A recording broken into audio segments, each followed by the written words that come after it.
He's seated right here with us. He is the Vice Chancellor of the University of Abuja, joining us for the program. Thank you very much. Good morning. Good morning. And also here in Abuja is Dr. Hassan Makolo. Hassan Makolo is the National President, Non-Academic Staff Union of Universities. It's a pleasure to have you, Hassan. Good morning, Nigeria. All right, and then joining us via Zoom from Benin, would like to welcome Professor Lilian Salami. She is Vice Chancellor of University of Benin. Professor Salami, delighted to have you with us again on Good Morning Nigeria. Good morning. Thank you for having me. And from our Meduguri Network Center, we have been joined by the State Commissioner for Higher Education, Innovation, Science and Technology. That's Engineer Babagana Mustafa Malumbe. Engineer Malumbe, delighted to have you with us on the program this morning. Good morning, Nigerian. Thank you. All right. Madam and gentlemen, once again, it's our pleasure to have you with us on the program this morning. Let's begin with Professor Nala, Vice Chancellor of University of Abuja, right here with us in the studios. Well, we know and hear that schools, including universities, have the go-ahead to resume on the 18th of January. But there's been some disquiet expressed in some quarters, including by some members of the Academic Staff Union of Nigerian Universities, namely ASU, as to whether it is safe or even wise to reopen schools now, particularly universities that have been shut, public universities have been shut since March last year. Prof, what is your thought? Well, thank you very much for that very good question. Universities, just like any other institution, obey protocols, follow guidelines set by government, set by organization. Many of these are international. And since, the outbreak of COVID-19, every university, certainly the University of Abuja, has been going through processes to comply with whatever was necessary, universally set. As far as I know, we've gone very far. We are, quite ready to continue to push forward. We have developed our virtual classroom system. We have in place very strict regulations to come in and going out of campus in terms of what must happen, including social distancing and so on and so forth. Yeah, but we are a nation with government, with people who set guidelines. And when NUC, interact with us and tell us this is what we should do, that is exactly what we do. So right now, we justify to government whatever government says regarding what we must do, because at the end of the day, government is responsible, to the whole nation, whatever happens. At the university, I can assure you that we have not left any stone unturned to make sure that we prepare for resumption. Any day the government, tells us to go ahead and resume. So invariably, all the measures you have just explained have been put in place. Yes. Because earlier on, before we commenced this program, I was discussing with my colleague Kinsley, on the possibility of universities complying fully, with the protocols and all of that, considering the fact that schools have not been in session during COVID-19 because we went on strike in March last year. Right, but it's a good thing you've told us now that you are prepared, all things being equal. Well, so let's go to Benin, where we also have Professor Lilian Salami, Vice Chancellor of the University of Benin. Madam, you've had Professor Naala, on what has told us with respect to preparations at the University of Abuja. Now, let us know what you are doing in the University of Benin with respect to this resumption. Are you putting in place measures, or are you yet to adopt any measure? How prepared is your management to cope with the protocols that we need to respect as far as COVID-19 is concerned? Yes, thank you very much. First of all, we had considerations why we actually feel that University of Benin should open. First of all, we are in Benin City, Edo State. We've not had, we're not doing terrible in terms of the number of cases. And so we assume that the transmission rate is quite low in Edo State. And so we feel it's safe to bring in our students. We do realize that when the students come from the different areas that they may impact on the community, but we on our part have put in place the non-pharmaceutical measures so that we can reduce the spread or reduce the occurrence of COVID-19 on our campus. We have also sensitized our staff members because we know that this is hard times, different times, and so we need to sensitize our staff members, which we have done.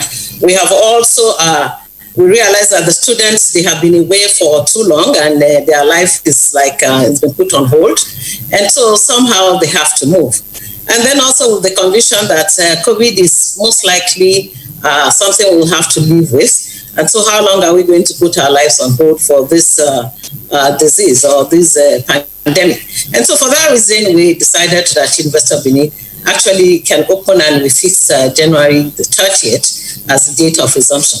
Now, in terms of the plans that we have put on ground, the university has tried as much as possible within the resources available to put all the non-medical protocols in place. We have tried as much as possible to emphasize education, because we know that these children are coming from communities and even homes where people are still very, in denial of COVID.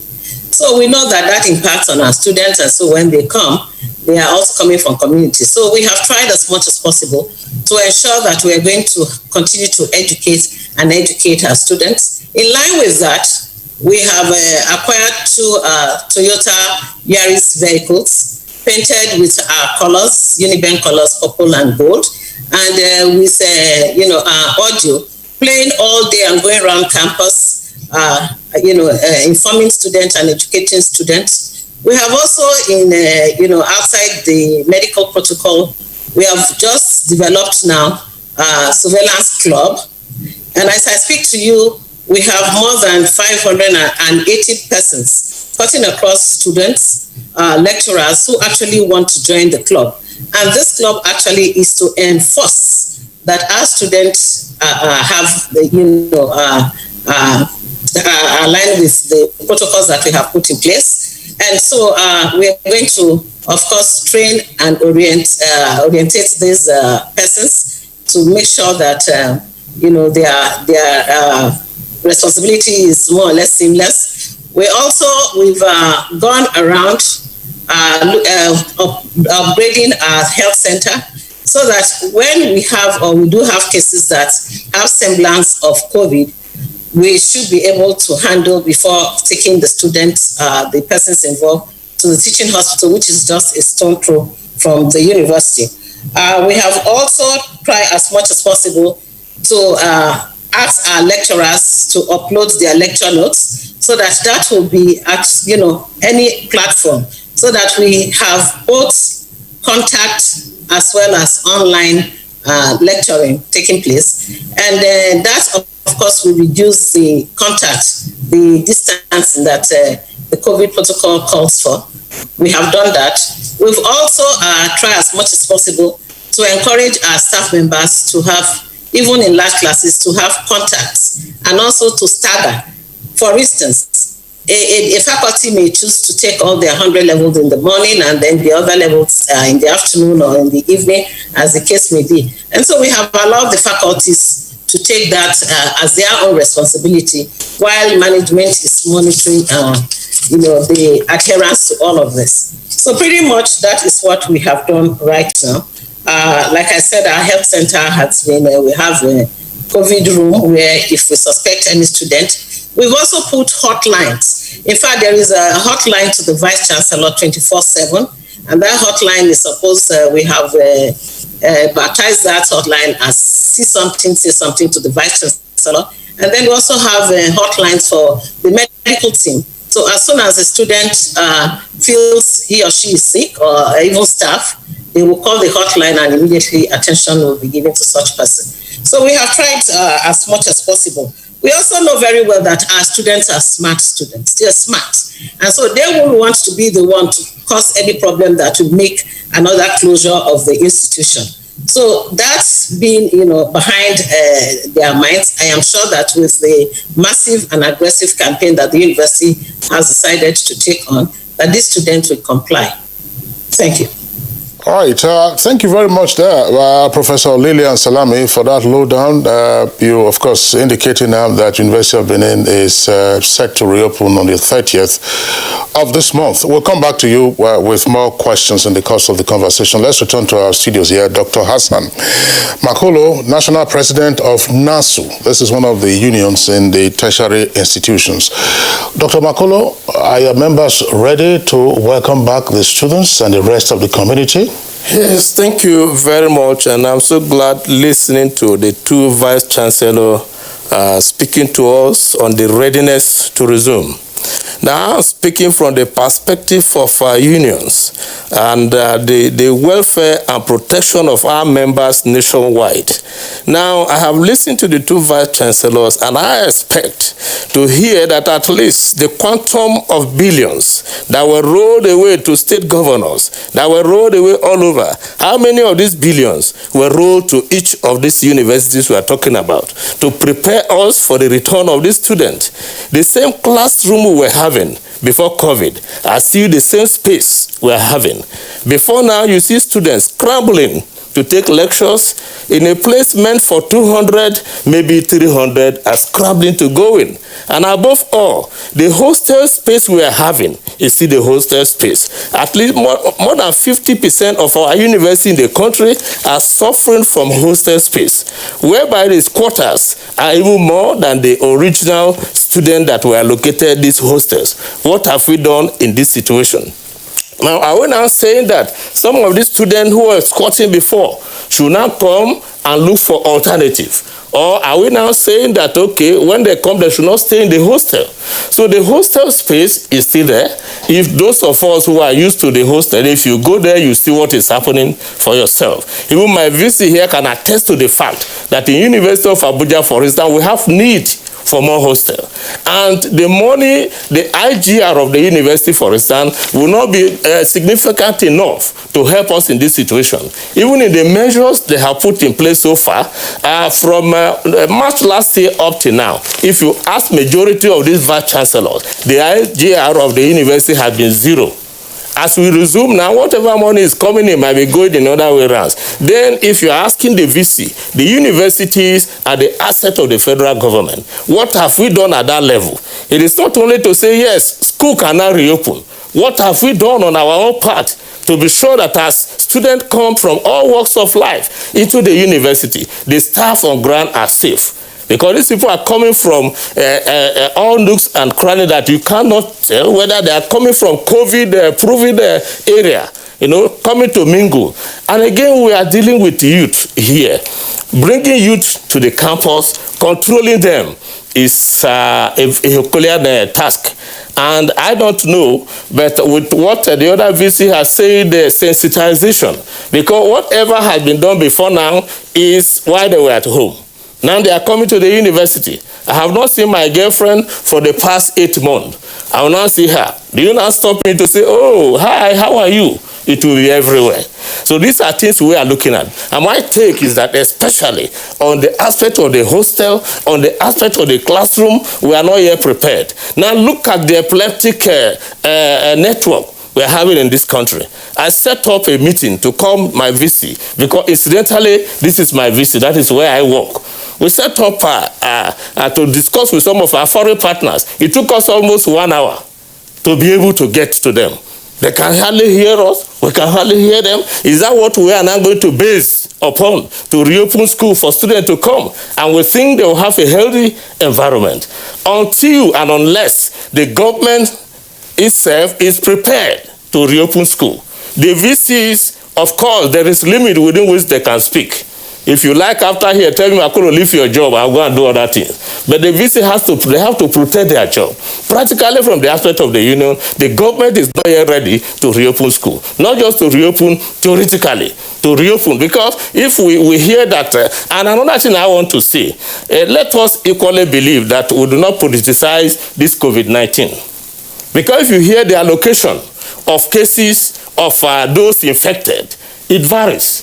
For instance, in Kogi State, they say they don't have. And because they existed, they don't have. Anytime they are sharing, you hardly see it going to Kogi State. Does it mean that people are not sick there? Is it because the governor said we do not have? So the committee now believe they do not have? So these are things we should look at. If holistically we look at it and we feel that some part of these COVID cases are political, fine, let the student come back. But if we believe that the second phase is going to be deadlier than the first phase, we must do something. Give VC University of Abuja 1 billion and say prepare for your student to come. Build emergency hostel for them. Expand the classroom. Because if you're asking students to take turn, it means a lecturer will end up from morning till evening sharing the student. Because if you want to comply with the COVID arrangement, maybe you are taking 40-40 in a class that you have 500. It means in a day you use 1 day to take 1 course. How about the other courses? They will suffer. I know this is our own part of it. Therefore, for us now, unless and until the government has been able to inject some relief, it will be difficult.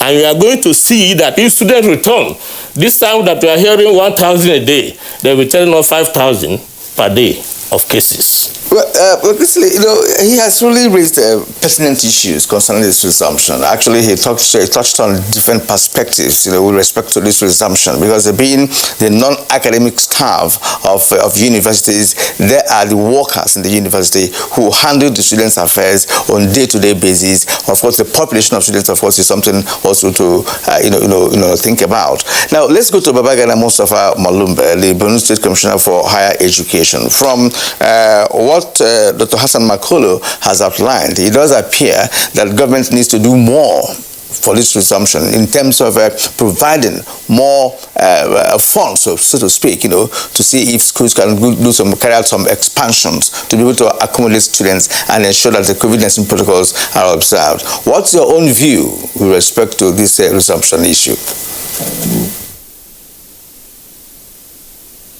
Thank you so much, and good morning, everybody. Actually, one perspective will be different from especially the Federal University and the leader of the non-academic staff. Our own is after the first phase of the COVID-19, we have reopened school. Before reopening school, we went around all the school, the 6 tertiary institutions we have in the state, and then to ensure that all the COVID protocol are observed, and then also to inform you that we are following up statistics with the teaching hospital to find out of the indicators that have been affected by COVID-19, to find out if we have a number that comes out of a tertiary institution. I think there's need for us to start viewing these issues from different perspectives instead of just applying what happens in other states to the other state. Because when you look at the indicators, like in Borno State, before we reopened school for the first phase, what we did was we called all the stakeholders of education, and then we had a meeting. We reviewed the indicators that we have in the state. We now realized that at that time, about almost 4 weeks, there's not any single case of COVID in Borno State. That's why we reopened school. And then after reopening school, we are also following up with statistics. There's need for us to see statistics. Then in the institutions like in Ramat Polytechnic, in the State University, how many of them are being infected? When we discovered there are none of the COVID infectors came from the tertiary institutions. So I think what is being applied to other states, I think there's need for us to also look at, so that we will not apply the same to all other what we have in the state. And then we need to also professionally tackle this issue of COVID, instead of just saying because there is high COVID cases in Lagos, there are high COVID cases in Kaduna. It's not the same in Borno State. What we do is His Excellency Professor Babagana Umar Zulum, the executive governor, what he did was during that time, what he did, he now stationed a committee at the entrance of the state capital to ensure that anybody who's coming into the state is being tested, tested whether it has COVID or not. I think think that when we look at it critically, the main issue is if you keep these people at home, are we also preventing them from applying the COVID protocols? I think the most important issue here is for us to ensure that these COVID protocols are being applied so that it could not spread around, especially taking care within the borders of the state. Thank you so much. All right, Engineer Malube, thank you very much. I mean, one of the points you made now, if I want to paraphrase what you just said, is that institutions of higher learning in Borno have resumed. And since resumption, there is no indication that there has been a rise in the number of COVID-19 cases from the various campuses. Is that correct? That's correct, because we have been observing the COVID protocol, and for example, even the state university, the number we have in the state university is that the population is not high, and then we also ensure that the highest institution have the highest population is Ramal Polytechnic. We ensure that all the COVID protocols are being observed, especially at the main gate and then in classes, and then we also ensure the the issues of using the sanitizer, washing your hands, and then also curtailing the number of students in the classes. That, in a nutshell, to say all the COVID protocols are being observed, and then we have not had one single case after resumptions in Borno State that came out of the tertiary institution, even under the secondary institution.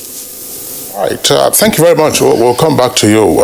Professor Abdul Rashid, now, listening to the national president of NASU and the concerns that he has raised, as well as, if you like, a checklist of what must be met, whether we are looking for an Eldorado or an antiseptic environment before schools reopen. It looks worrisome, actually. I mean, as we are sitting here, even before COVID-19 came, there were pathogens in the air, and people, of course, fell sick, but we're dealing with a public global health emergency. But is this realistic, listening to Dr. Mankolo and what is demanding? Yes. These new hostels, XYZ.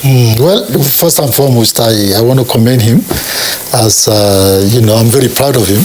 He's my staff from the Great University of Abuja, and very articulate in his understanding of the situations. The truth is that we have set of protocols that must be observed, and those protocols actually are things that are additional to so many things that we do in all the universities before we close the universities. It is not the case that you consider the regular network as a reason for not opening a university. I mean, we know that electricity even before COVID-19 as a nation is irregular. But do you now say because you have a regular network, you cannot? I mean, there are additional activities that we do as a university that prepare us. At University of Abuja, we have zero, and I mean it today, squatting by any student. You cannot squat in hostel. It's not possible. That never happened, the last academic year or this year, because we are very, very strict about, discipline of our students. Yes, we do not have enough hostels, and I don't think there's any public university that has enough hostels, but we cannot use that as a reason. Otherwise, we are going to be there for how many more years? This student want to go. One student wrote to me just yesterday, yesterday night, that you see, sir, when we graduate, they will tell us, after 20-something years, of age, you cannot do this job. After this, you cannot do this. We have to go for NYC, what is going on. The whole world is not frozen. People are going to school. In some instances, people are doing, virtual learning. There are mixtures of this in other parts of the world. Why is Nigeria an exception?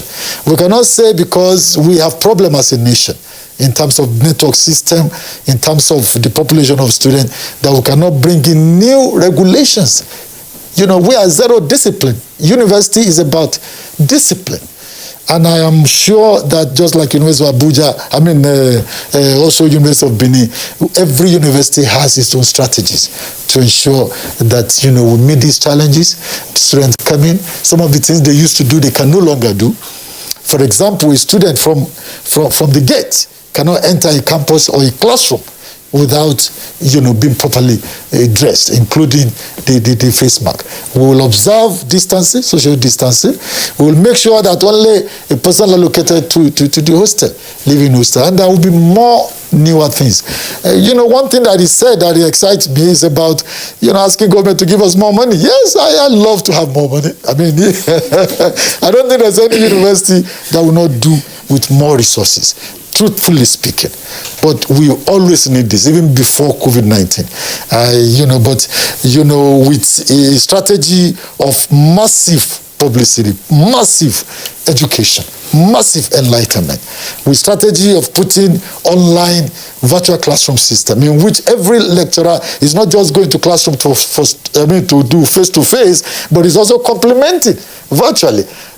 With strategy of social distancing, with strategy of washing your hands everywhere and using sanitizer, with strategy of ensuring, that you use face mask. A lot of things that we must do. The truth is that our nation cannot be frozen. Our universities cannot close forever. Yes, there might be new challenges that will crop up, but we will address them. We cannot be at home forever. We must move on. Some of these kids may be, 20, some of them are 20, 21, some are 26, are 20, 27, some are 30-something. Their life matter, to them and to their parents. And people say, especially in Yoruba, when things are tough, you don't resign. You don't resign and sit down at home. You get up and make things done. Yes, we need more money. If we get it, we will even be more prepared than we are. But I know that the great University of Abuja today, if we are asked to, reopen, again, we allow government to do their thing. We do our thing. Senate has met. We have a revised calendar right now, which is on course. Staff are, migrated, to virtual learning. And then when we take off, we think we can manage, to have our calendar, implemented. Yeah, Prof, under normal circumstance, nobody would wish that the country will get frozen, especially the university community. But if you look at what's happening across the globe, many European countries, absolutely, they have better understanding and better facility, equipment, what have you, technology, to even engage in virtual learning and what have you. Today, they are locked down. Many of them, Europe, America. Right, so this is a ravaging pandemic. And that what we wish should happen and are not going to be relied upon to handle this very issue at the moment. What Professor Dr. Makolo raised, those issues are very pertinent. Yes, and again, in schools, where of course we have admissions, we have population, school population, number of students, we have classrooms, the classrooms are still there. We have number of persons in a class, and so on and so forth. Now, how are they going to be managed? So was being practical about it. All right, so let me bring in the Professor Lilian Salami here. You've listened to Makolo, and as well as the Vice Chancellor of the University of Abuja. Now, considering all the issues raised by Makolo with respect to university facilities or infrastructure, classrooms, then virtual learning, as a Prof has said, and all of that, are you considering all of that and adding to whatever initiative that you have to let us know whether it is a possibility that University of Benin can function effectively and efficiently amid COVID-19? Thank you, Mr. Kirin.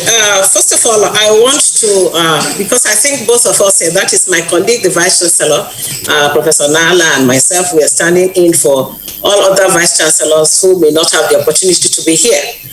I want to say categorically that Vice Chancellors are very responsible persons. I haven't gone through the hub and going through the furnace, that we are persons that are very responsible. We will not in any way want to expose our staff, our students, to any danger. Now, having said that, we all know, and we have reiterated and emphasized this on different platforms, that the public funded universities are far cry from what they ought to be or what they should be. I mean, we have that. We have said that over and over, that yes, poor funding, the infrastructure are down and decayed, staffing, the ratio of staff to students, it's quite large, that for proper learning and teaching to take place, we need to address these issues. We know that these issues exist. How long are we going to wait until we get 100% of these issues taken care of? And of course, for any wise person, I don't think that is something that we will continue to use as a reason why schools should not reopen. We will make do of what we have now available. For instance, we know that our students, those that are resident, are about 10 to 50% of the population of our students. So a lot of those ones would want to sport with their mates. A lot are living in the communities around the universities. We know that, but we will, as much as possible, try to enforce compliance. And that is all we can do. And remember, I said, yes, they are children. Yes, they are very restless. Yes, they would want to go and visit friends and stay in other rooms, even when genuinely they are resident in those hostels. We will try as much as possible, and I think all Vice Chancellor will do that, to try as possible to protect our children, our students. We try to protect our staff so that we don't unduly expose them to COVID-19. But to think that if all of these are not taken care of, we will not open school. I can assure you that in the next 10 years, the kids will all be home. On a lighter note, I have heard some students say, look, if we don't open, we'll beat up the Vice Chancellor and start beating up the lecturers. Maybe now Allah, who is a man, can take some of the beating, but I can assure you, Professor Salami is too fragile to be beaten by any student. So I just want to say here, to put on record, that we know all these deficiencies, we know all these problems, and we will continue to adjust and renovate the structures on campus. It is a gradual thing. There is no magic about it. We cannot ask children to pay fees because these are public institutions. And so, yes, they are there. They face us every day. They're part of our problems that we're tackling with. But we are hoping and praying that somebody is listening there, that they will come to the aid of the public funded universities. And once we have that, I can assure you that the quality of staff we have, the zeal and motivation of our staff members, will produce the best students and candidates to drive this economy. Thank you so very much. All right, Professor Salami, we are not signing you off just yet, so thanks a lot for thanking us.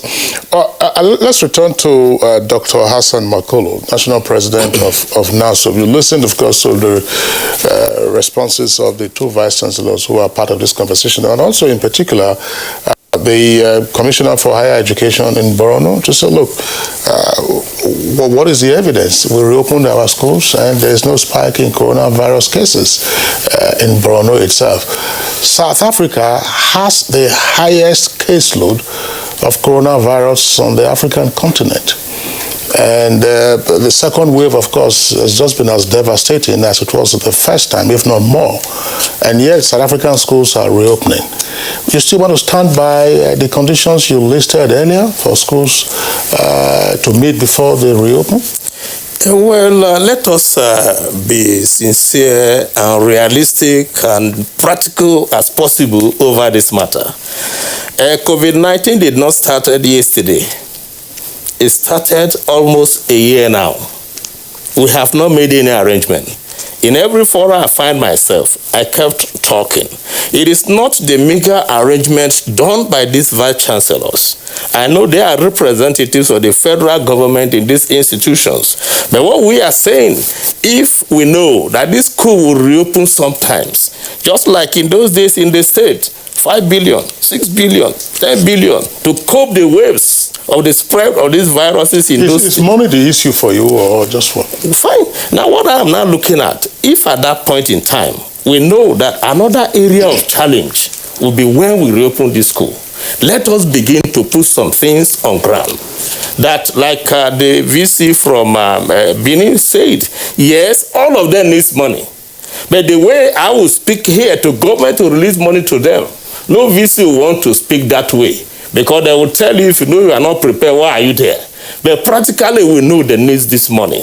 If I tell you that some of them, their IGR now is 0, there are a lot of cases going on against the universities. You are not going to tell the federal government, give us money for cases. And these are things you do. There are so many things. So I look at it that before now, passionately, I'm not speaking for University of Abuja. I'm not speaking for University of Benin. I'm speaking for the entire university in the whole country. There are some of the universities that have the capacity. They have the financial muscle that can cope the wave, that can prepare extra lessons and what have you, prepare extra classroom and what have you. But can all the universities in the country meet up with that? That is the aspect we are looking at. Let us be practical.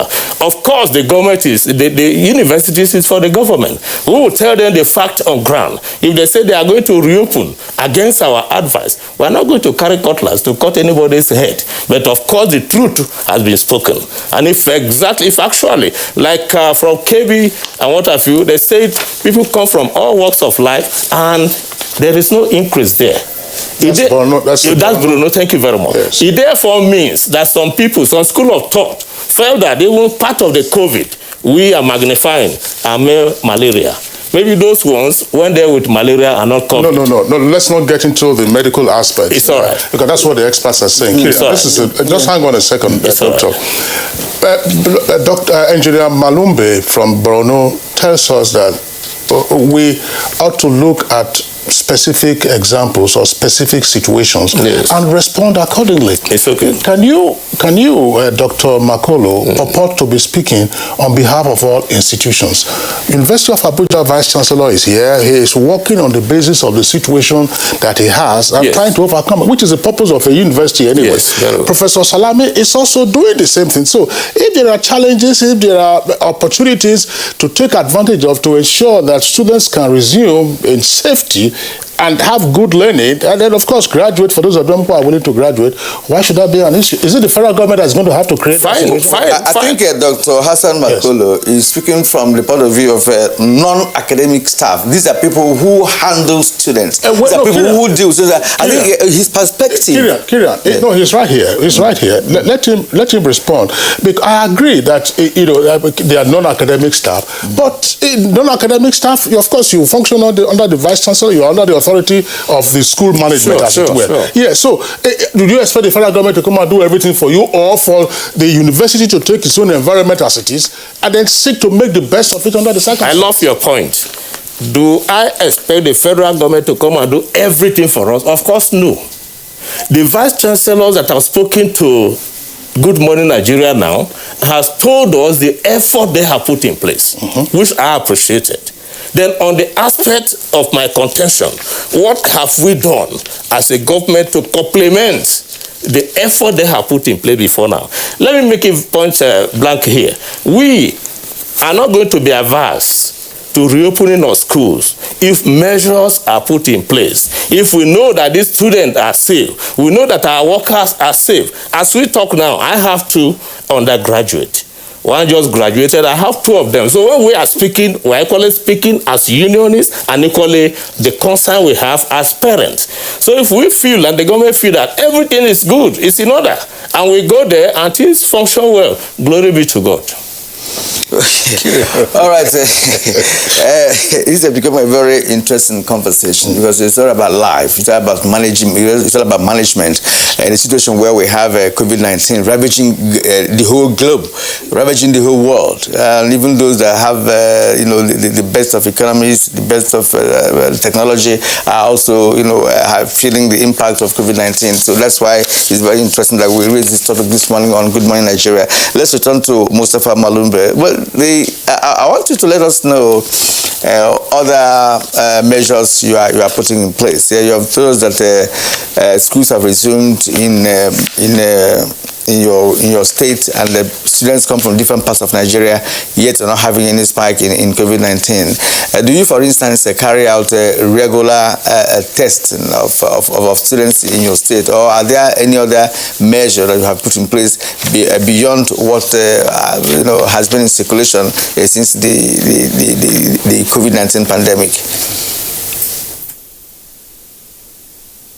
Thank you so much. I think before I answer your question, I'd like to also probably respond to some of the discussions, especially from my friend, maybe the non-academic, the leader of the non-academic staff.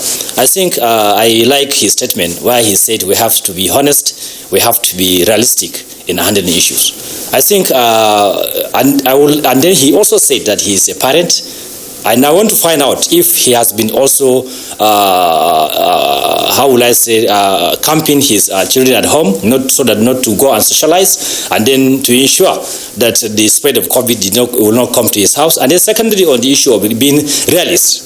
It's not good for us to start demanding for things when we have issues. And the best management, as the Vice Chancellor has already said, is that when you have issues at hand, then you use what you have to manage the resources effectively. I think it's better for us to start managing, especially the issue of this COVID, with what we have effectively. And if we are talking about some of these things, do you have the enough infrastructures to do this? For the Zooming issues, do we have broadband penetration? Do we have enough internet connectivity when we start talking about online courses and others?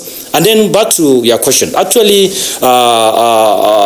the state government has not, from what we have in the teaching hospital, we only have the teaching hospital. We are so keen to find out, especially when they are testing, when you are tested positive, your area of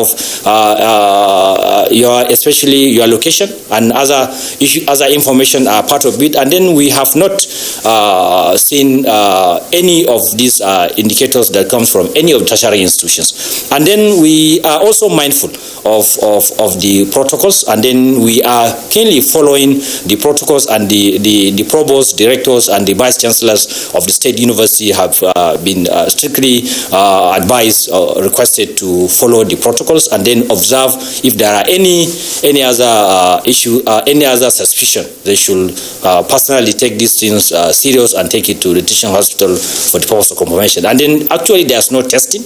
You cannot just start testing somebody because he's in the campus. He has to show some of the symptoms. When he has that symptoms, that is the time you now probably take him to testing place. I think in Maiduguri Metropolitan we have about 3 testing centers, and then which one of the testing centers in Mesandari, I think, is even close to some of the tertiary institutions. And then we have not seen any case of these symptoms in the tertiary institutions, and then also no record of saying that the people who came, students or staff of any of the tertiary institutions have any of the COVID case. Thank you. Engineer Malumbe, I asked this question because going by, records that we have, carrying out tests determines the number of cases we have, because many people are asymptomatic, right? That people could have it without the symptoms showing. So why I ask the question is this, that the more tests you have, the more possibility of getting people who are infected by this. So that's why I asked the question anyway. I'm not saying that you have students who are infected by coronavirus in your campuses, but I'm saying that if you carry out more tests, then there's a possibility of you also discovering whether many people have it or not. I recall one of the editions we had on Good Morning Nigeria some time ago, the governor of Policy, I hope I was there with Kingsley, he said that he now he said that all government workers should be tested. All government house staff must be tested. And in doing that, many people were discovered to have COVID-19, but asymptomatic. That's essentially why I asked this question. But in any case, you have told us that you don't have, so let that be. Let that be. Well, Kieran, thanks. I just, Professor Nala, this is almost a backhanded way of trying to take advantage of a situation. The Presidential Task Force on COVID-19 has complained justifiably about the breach of COVID-19 protocols by Nigerians. And indeed, if you were to visit most Nigerian cities, including Abuja, where we are here, Lagos, Kano, Benin, Owerri, and wherever, people are almost just recklessly careless about COVID-19 protocols. And these persons you see who are boarding buses and jostling in marketplaces may very well be students, may very well be their parents, may very well be their cousins, and they return to their homes. If in spite of that, we haven't seen the phenomenal explosion and fatalities, why are we then continuing to restrain ourselves? Or why should we restrain ourselves and fear that once the students arrive on campus, then there just might be an explosion in the number of coronavirus cases? Even though, as I said, the breach of the protocols doesn't appear to be responsible. Very, very irresponsible. And that's exactly what I'm saying, that universities, organizations that respect, that enforce discipline. We know that our students are not just there for learning, they're also there for character. And, when we set up regulations, there was a different program that I was, doing a day or two ago. And I said parents should be expecting that we will discipline students. Students that do not follow regulations, some of them will be sent back home. Some of them, will have to go through strict enforcement of our laws. The truth is that I believe that the Vice Chancellor, all the Vice Chancellors, just like my sister, Vice Chancellor of University of Benin has said, we love to have more money, definitely. And in that case, we agree with Dr. Hassan Makolo regarding, bringing more resources and money to the universities. But universities cannot say because new money is not coming in, therefore students stay at home. The truth is that, all over the world, universally, all over, universities, tertiary institutions, other institutions are opening up. They are facing challenges. They are addressing those challenges. What are we for if we not address challenges? Universities are about that. The attitude that you have described, nationally, in which people do not follow protocols. We do not expect this kind of attitude to be predominant on campus, because campus is a disciplinary institution. Educational institution cannot just allow people to behave anyhow. Yes, people have said maybe we have something unique about us in Africa, because the whole world is going ablaze. Look at the case in UK. UK is practically looking down again. America every day, is announcing huge population of new deaths from COVID-19 or of new infections. Yeah, people said maybe, because we do not do as many tests in Nigeria as is done over there, maybe that is why we do not have those cases. But the truth is that, yes, we do not have the same situation, of deaths in Nigeria as we have in America. But even American schools are opening up. The new president that was just elected in the United States, the statement is making that he wants all the schools to be open so that they can have their lives back. We cannot fold our hands because of the current situation and say schools must remain closed. Are we going to remain closed for another 1 year? Another 2 years? Some universities are already talking about, eliminating a whole academic calendar, a whole year of academic calendar. Where are we going with that? We must not be afraid. We must be bold and take measures, and work with all our staff. The truth is that all the staff are very, very crucial. When we had a Senate meeting, what I said to every academic staff is that everyone is an enforcer in the university. Every staff is an enforcer. To make sure that when you are coming in and you see a student or you see a staff that is not observing protocol, you take an action. And by reporting, by making sure that whatever necessary things that must be done will be done. And that is our strategy at the University of Abuja, that everybody is an enforcer, apart from, because this is about life. What nature of punishment can be given to anybody who did not abide by every university has its regulations. If you disobey a university regulation, you know the consequence. It's very clear. We have our regulations, and students know that. So I do not expect that, what you see in the marketplace, is what you are going to see on campus of universities. We are well organized and we know our regulations. Well, okay, I was going to go to Professor Lillian Salami once more, but we have been beckoned to take a short break. Let's take the break, but when we come back, we'll return to her and, of course, continue with the rest of the conversation. So you're watching Good Morning Nigeria on the network service of the NTA. We'll take a short break now. We'll come back in a short while. House. We may look alike, but we are very different individuals. My adorable twins, they look so alike, but they don't like wearing the same things. And my little man, I had to find out the hard way because I've been trying to teach him my way. He loves to learn his own way because doing things his way is more fulfilling. Everybody believes their way is best. That's why Golden Penny Pasta is our favorite meal because due to its non-stickiness, it allows me to satisfy everybody just the way they want it. Golden Penny Pasta, made with durum wheat, is tasty, nutritious, a source of protein and fiber, and non-sticky, so you can cook, serve, and eat your pasta just the way you like it. Go on and enjoy your Golden Penny Pasta the way you want it. With Golden Penny Pasta, your way is best. A new edition of TV Guide is out with special focus on the game changer, His Excellency Governor Abdullahi Sule of Nasarawa State. Broadcasting in a digital economy, Maxwell Logo gives an insight. This edition also features Nancy Naji of AIT, a name synonymous with business. Meet the NCDC boss, Dr. Chikwe Ihekweazu. TV Guide, your indispensable companion, also x-rays the relevance of social media in the modern society.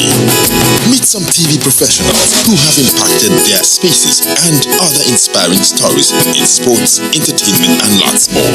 Grab a copy at the vendor near you or NTA stations nationwide. TV Guide, your indispensable companion.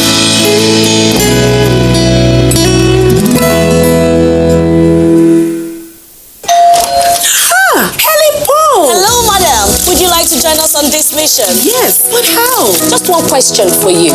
How do you keep your toilet clean? I use regular detergent and bleach for washing and removing yellow stains. I have been using it for years. Oh, madam, the regular detergents and bleach are used for washing clothes. To disinfect your toilet properly, you need Harpic 10X. It is specially made for germs and stains remover. Harpic sticker formula settles on stains and gives 10 times better cleaning compared to regular detergent and bleach. Wow, now I'm confused, Helen Paul. Really? Yeah. Now that she's part of the mission, the next house is yours. Dialogue, empathy, love, and unity. These are vital components of nation building.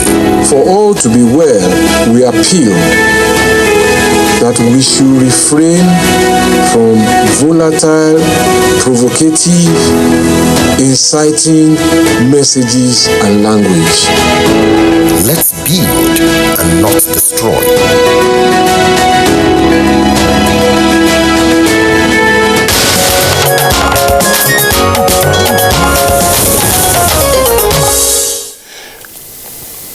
All right, welcome back, and it's still Good Morning Nigeria, and we're live on the network service of the Nigerian Television Authority. We still have all our guests with us. Malumbe, that's Engineer Malumbe, who is Commissioner for Higher Education in Borno State Maiduguri Network Center. Professor Nala of University of Abuja, that's Vice Chancellor, is still here with us. And Hassan Makolo, who is National President of NASU, still here with us in the studios. And in Benin, joining us via Zoom still is Professor Lillian Salami, Vice Chancellor of the University of Benin.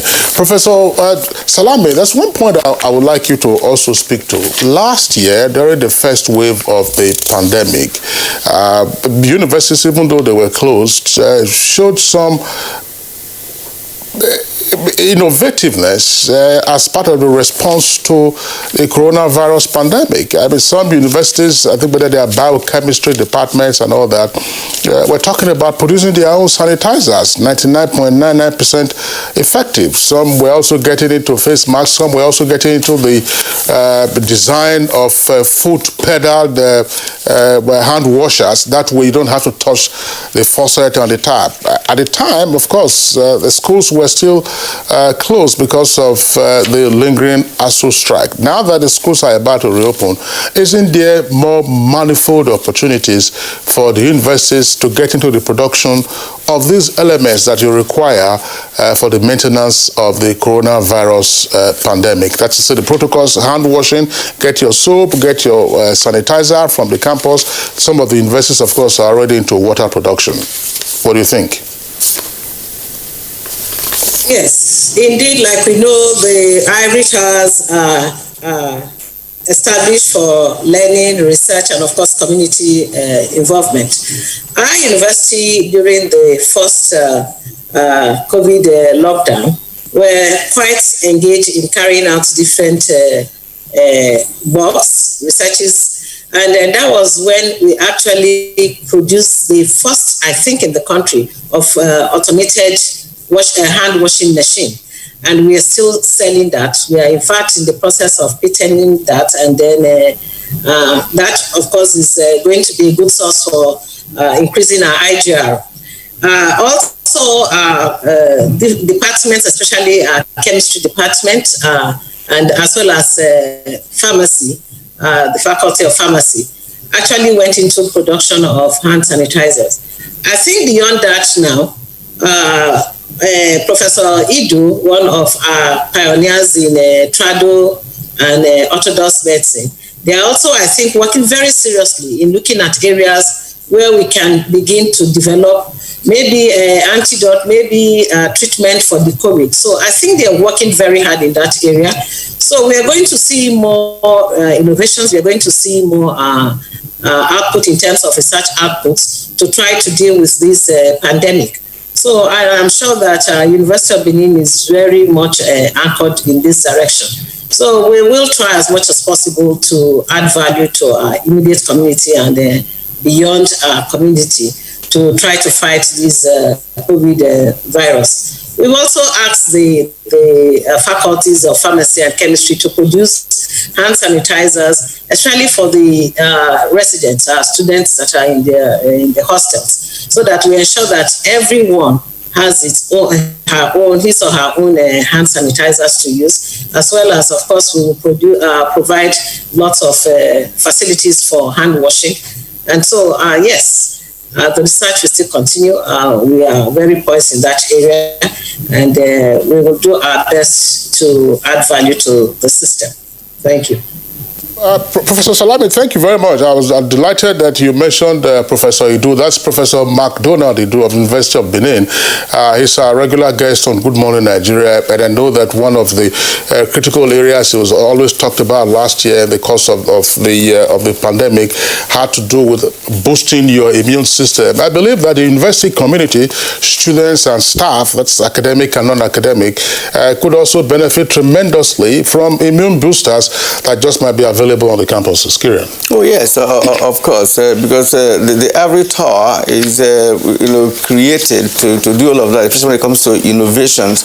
And when a pandemic of this nature, arises globally, there's this belief that it's from the Ivory Tower that we'll get solutions. And we also like to ask you, Prof, what the University of Abuja is doing in this direction, because I also know that you have a competent hands who can venture into some innovations, look at other research works that could, of course, bring about breakthroughs with respect to either sanitizer or any other kind of material required in the fight of this pandemic. Thank you very much. Very similarly, since the first lockdown, researchers, even non-teaching, staff, I've really gone very far in the university, working in the laboratories, working together to produce different kinds of gadgets that are very necessary. Yes, also including chemical, solutions like the sanitizers, on campus. In fact, in the university, we almost everything that we are setting out now, including, the hand washing machines and all that, were produced on campus. And I'm very proud of that, because when challenges like this happen, you need to get to action.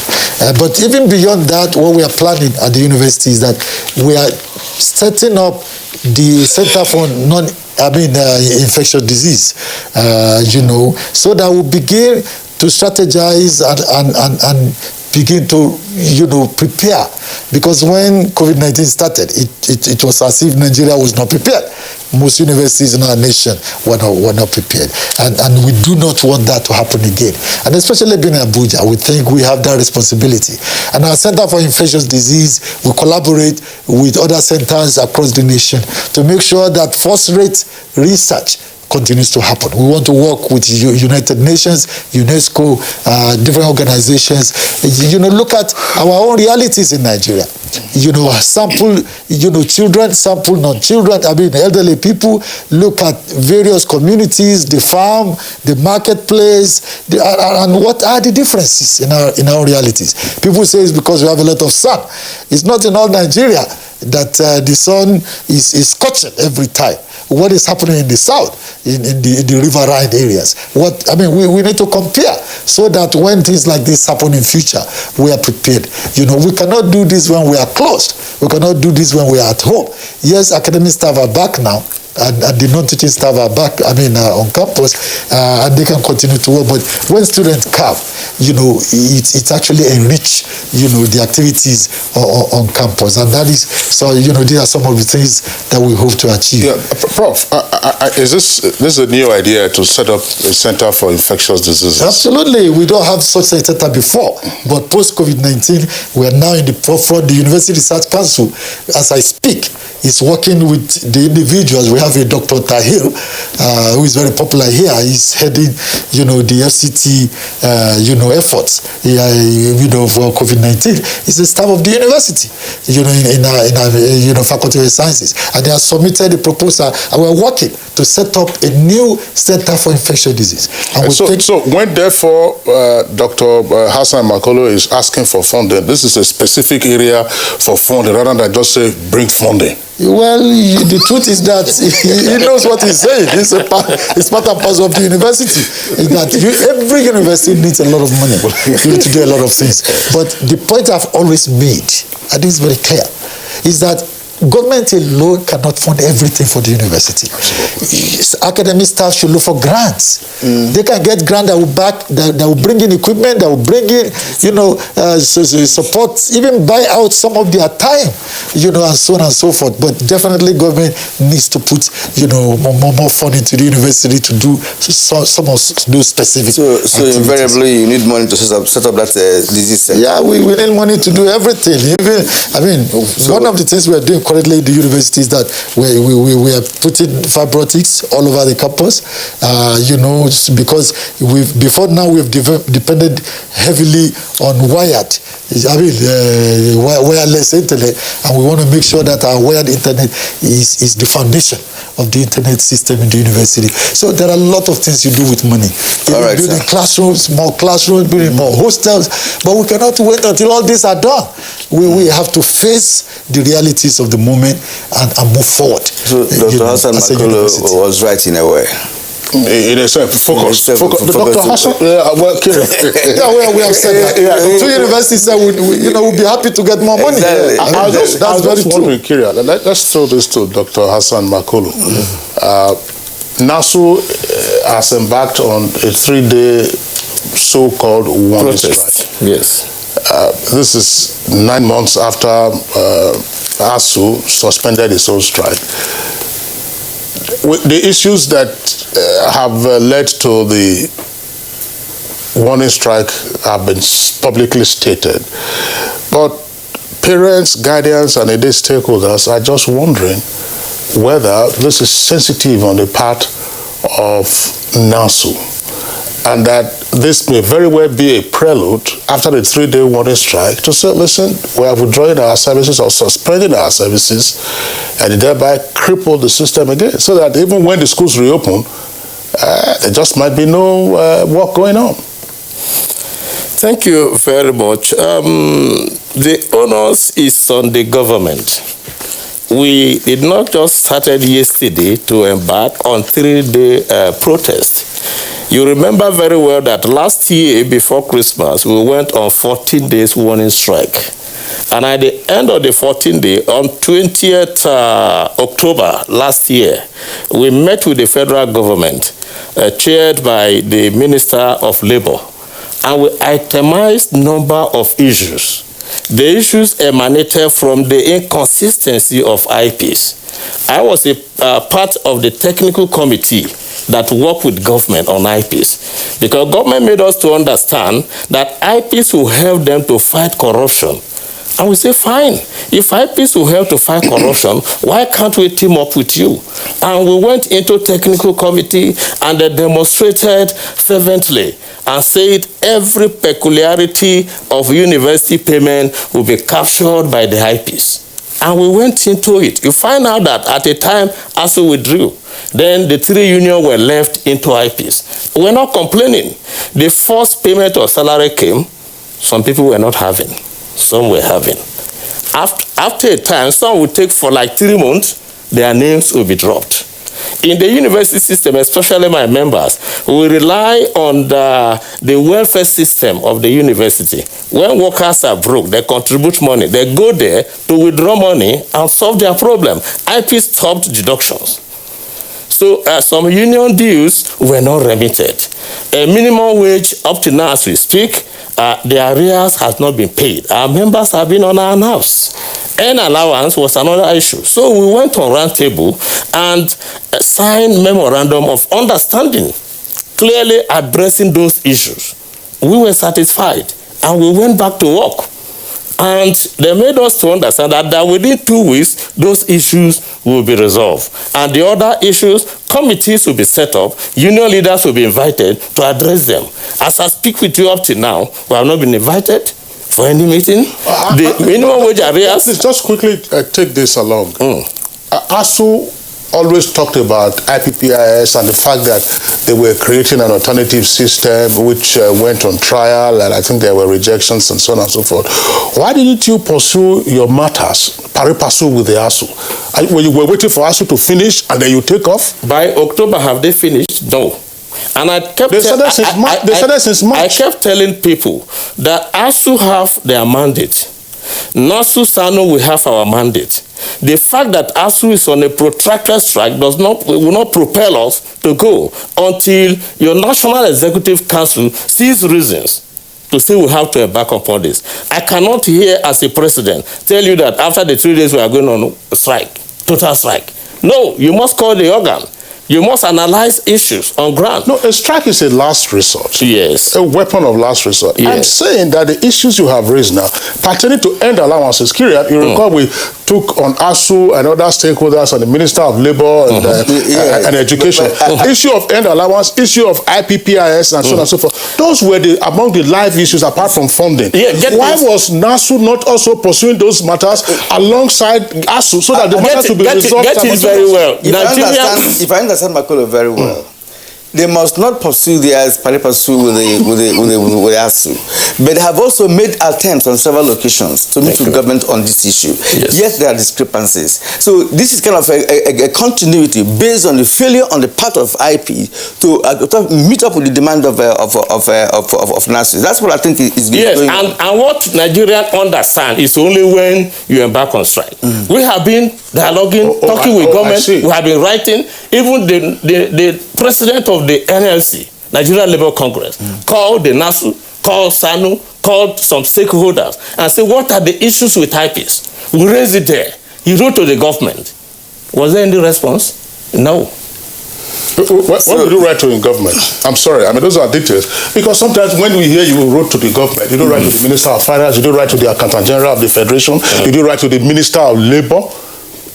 We just like I said, before we met with the Minister of Labour, it is as a result of us, pacifying them for us to meet. For instance, let me give you an example. The Accountant General of the Federation called us for a meeting this year. The same day was a FEC meeting. Unions were prepared. We waited till 7 p.m. We called, what is happening? They say it hasn't come. As I speak with you now, we have not been called back to that meeting, and nobody apologized for not holding that meeting. But people will not hear. Yeah. It is when you say 3 days protest, they say, what? And you say that the language that government understands. As a former unionist, I understand where it's coming from. So, Kira, we understand. They always want to dialogue with government. Before any union goes on strike, they always try to dialogue with government because nobody wants to go on strike. If they go on strike, but sometimes you don't even have your salary. Right? So you're going to also, feel the pain of being on strike as well. So nobody wants to go on strike. But I understand where you're coming from, Kinsley. They wanted this issue because in Nigeria here, university system is falling basically because of strike. ASU will come again now. This one they're just reopening. Nobody knows. In the next 6 months or thereabout, something could come up again. Kinsley, and ASU will go on strike again, and it will continue like that. This is not what we want. We have to treat Kinsley. Absolutely. Maybe go through a few of them, right? Yes. Gilbert says, no, because we in the university students coming from all parts of the world, anyone could be infected, and it will infect people without it and spread seriously. I don't understand what he's trying to arrive at. Perhaps students are going to come from different parts of the country, and if anybody is infected, it could spread it. That's what I think. All right, that's kind of what he's saying. But Sir Idris has this tweet. Says, this is the right time for our tertiary institutions to reopen because COVID-19 in Nigeria will take a longer time to eradicate due to our attitude and behavior. Simple wearing of a mask is difficult. My advice to school authorities should be to call students in batches, such as ABU did. Festus Akimboewa, unless government can test teachers and students regularly for COVID, schools should remain closed or move to remote learning. Teachers may go on strike if they are forced to work in a COVID-insecure environment. Also, parents will need convincing evidence perhaps that schools are safe for their children. Comrade Ngala, schools should strictly follow COVID-19 protocols and government should stand with the old date. Even in China, where the pandemic started, schools were reopened and learning activities are taking place. You also know that China as well has its own vaccine. I mean, if you want before the vaccine, yes. There are all kinds of non-pharmaceutical things to be done, and even the pharmaceutical part of what we're talking about, Professor McDonald, they do what you need to do, steaming or drinking warm fluids and so on and so forth. Just keeping yourself healthy. I believe that. And there are advanced face masks these days. Absolutely, such as this is a medical mask that Professor Nala is wearing. Now, Dele Jack Solomon has the next tweet, Kirian. It says, you want to take that? Yeah, while distance education may help limit COVID-19 negative impact on learners, it is no substitute for school-based education. Technologies including print, radio, television, phones, and online should be leveraged to support learning. This will help to ensure some community or some continuity of education and keep students and pupils safe during this time of pandemic. Now, this is from Chooks Honor. It says, so COVID-19 doesn't affect markets, churches, or social gatherings. Why is it only in education that people are kicking against it? Okay, Akeju says if markets are opening with the crowd, I do not see why schools should be under lock and key. These school communities at any level are more conscious to observe protocols. It is not justified to keep these children out of school for long and away from learning. All right, Mutana Farouk. Schools should be allowed to resume while the enforcement of COVID-19 protocols continues in a more persuasive manner. Keeping students at home for so long may exacerbate security challenges and other crimes. And I don't mind is a devil's workshop.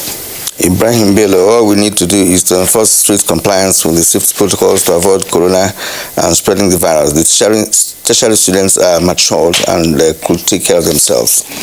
Mokoba Gabriel Akache says allow students to return to school. Marketplaces and elsewhere should be your center of focus at the moment. Government workers are making things difficult for private school owners. If government decides not to pay you today, you will be the first to resume work. Mubarak Haruna, yes, I strongly agree with the 18th January resumption date. Federal government should provide all the needed equipment in the institutions that will minimize the spread of disease among the students and the teachers. Extending the resumption date is not a solution. Mike Eko, in Nigeria, we always told the line of least resistance. Have you been to the market? Have you boarded the bus? Why are we acting as if the virus is resident only in schools? Must life stop because of COVID-19? Vitalis, they said, let us be sincere for once in this country. How safe are these students at home? The best thing to do is to allow these students to resume and then try our best to ensure that they adhere to COVID-19 guidelines. All right. Great Gilbert also has a tweet. Ogbadoi, Vitalis, and all that. We'd like to thank our guests. Yes. All right. Well, it's been a good afternoon this morning. We'd like to appreciate our guests who have done justice to this conversation. Professor Abdul Rashid Naala. He's, of course, the Vice Chancellor of the University of Abuja. Thank you, sir, for coming this morning. Thank you very much. Dr. Hassan Makolo, National President, Non-Academic Staff Union of Universities. It's also a pleasure hosting you this morning on Good Morning Nigeria. Thank you very much. All right. Professor Lilian Salami, reached us from Benin. He's the Vice Chancellor of the University of Benin. We thank you, madam, for your contribution this morning. Thank you indeed. And also, Babagana Mustafa, Engineer Babagana Mustafa Malumbe is the Borno State Commissioner for Higher Education, Innovation, Science and Technology. I like that portfolio because between education, science and technology.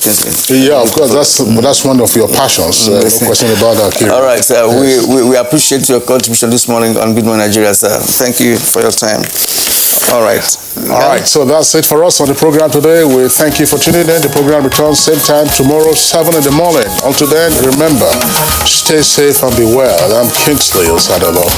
And I'm Kieran Umayo. You have a great day.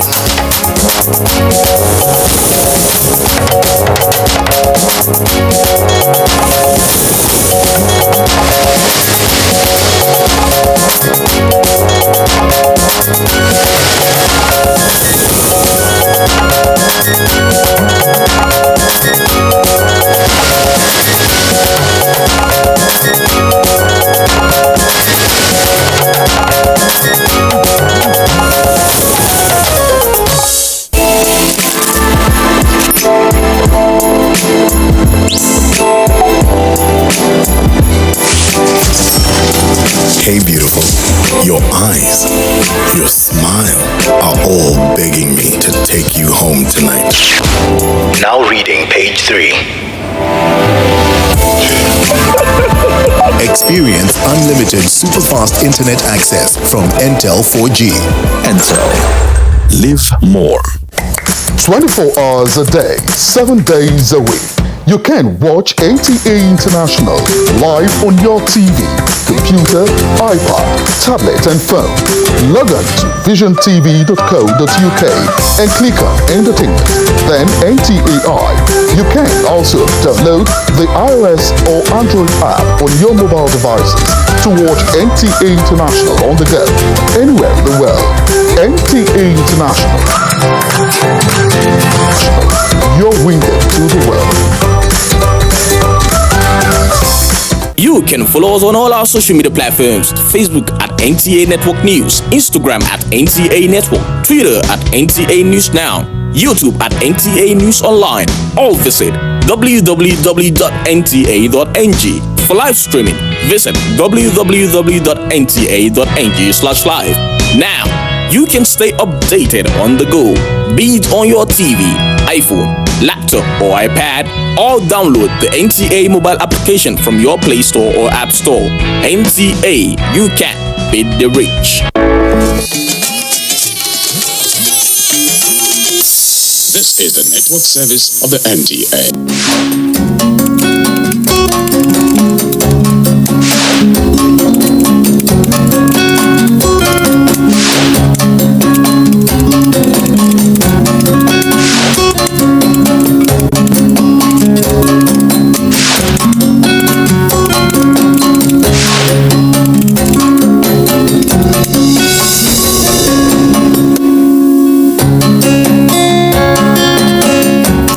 Say, a generous person is not a fool, and anybody who gives a gift also has a reason for giving the gift. Good.